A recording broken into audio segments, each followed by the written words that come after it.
हम विनल प्रकाश है, गॉल्टन तामुआ में रहता है और सबको रेडियो फीजी 2 सुने, सबको लाइक करे। रेडियो फीजी 2 देश की धड़कन।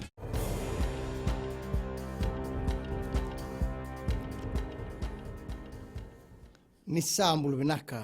Se koe ungo na Vakaleleka ni no ande tukutu koe na mbungi ande indai. O ameno ni na sila na dorobo lewe na taumanda na noda mata timileo abitu. E mbole ni kua ni totongi e suelibua mai na mata vile wai me lo toka e na ambaki sa oti.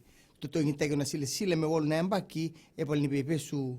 Tukuna na loe vou ka mata teki koea ni roa bi tartartiko na ngone e leo ke na sila e na lomani tinika dhiwa na bula i e wandindini taki na sila ni akuduba endo na ngone e leo e maki rua sangul ka ba mai olo sara singa toka e ni ka rua sangul ka runi singa ni tisemba ni e maki runondolu tinika walu e na ngai rongo titalitiwa na kisiongo e ni ka tolu ni singa ni bulo Novemba.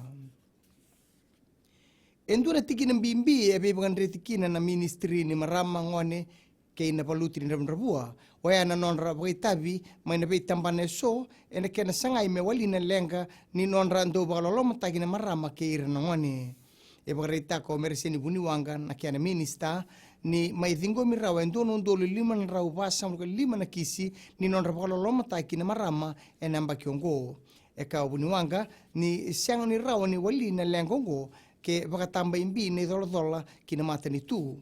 Kasa tabodi kine endo na kiana polau me bebuke veira era sotaba na lenga bakaungo. Ono sablo kantua na pasyente ni ndau teitei era tigo ne be korba biti kataur na ngauna na non rangole mai kina be tauni mera me bangataka na be ngarabi nimbange e na non tabanua.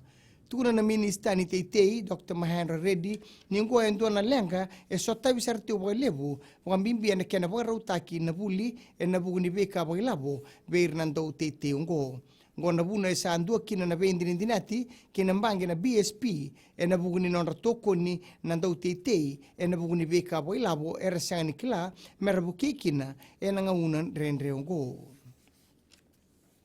Kina ngito, e marau takasarti o lebu na ndau patabulidi ni nonda mata timileo abitu Gareth Beiba na nonda boitabitiko na nonda mata timileo abitu e na sot ni skipper cup vakele sarti o lebu na nonda boitabi o melinder na langi ke na polio ni ratu e na nonda undu itimi e marau takatalang o Beiba na nonda na lesmai e na buguni sot ni gitu le abitu e na mada o mengo ngo na buguni na sot ni Maris Sevens e na tiko na sot ni ka pasang ulo ka ni Fiji Bita Maris Sevens e na lotu lebu mayungo. May tabekir na Vakaleleka ni noanda itukutuku na kena ikuri e ranon saman siseni na Radio Fiji 1 Kinambula FM ni pagdating vinakara.